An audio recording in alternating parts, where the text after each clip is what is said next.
منتہا مزید سمٹ کر بیٹھ گئی تھی۔ لالی، ارے او لالی کہاں رہ گئی ہے؟ ادھر مر ذرا جلدی۔ حسن آرا نے دروازے کی جانب مڑتے کرخت لہجے میں آواز لگائی۔ اس کی تھوڑی ہی دیر بعد ایک 32-34 سالہ عورت بھاگتی ہوئی کمرے میں پہنچی تھی۔ اس کی سانسیں پھولی ہوئی تھیں۔ ہاں بائی، تو نے بلایا؟ لالی کی نظریں بھی ڈری سہمی ہوئی پری پیکر کے چہرے پر جا ٹھہری۔ ہاں، اسے تیار کر کے نیچے لے آ۔ ویسے تو یہ تیار ہے ہی، مگر تھوڑا بہت میک اپ صحیح کر دے، آج رات ہی اس کی بولی لگے گی۔ حسن آرا کہتے ہوئے باہر نکل گئی تھی، جبکہ منتہا تو مرنے والی ہو گئی تھی۔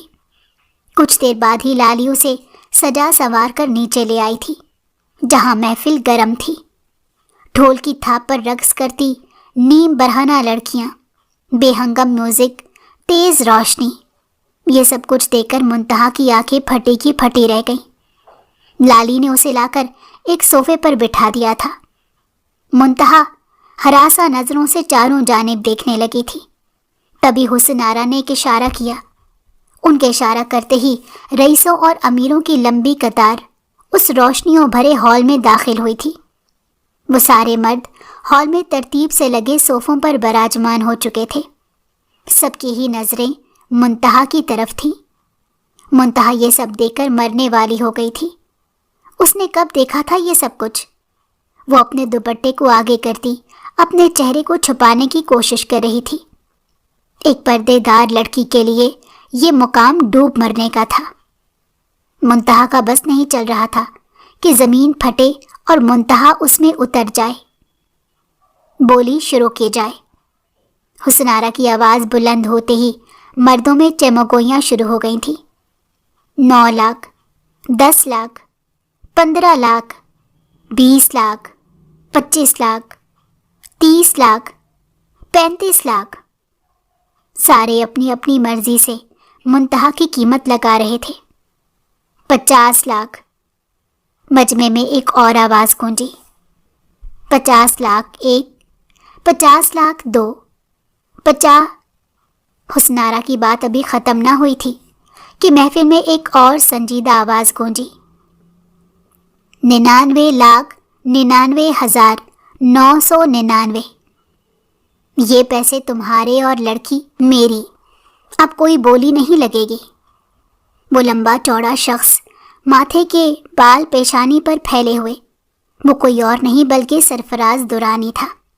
نہ صرف شہر بلکہ پورے پاکستان کی جانی مانی درانی انڈسٹریز کا CEO سرفراز درانی۔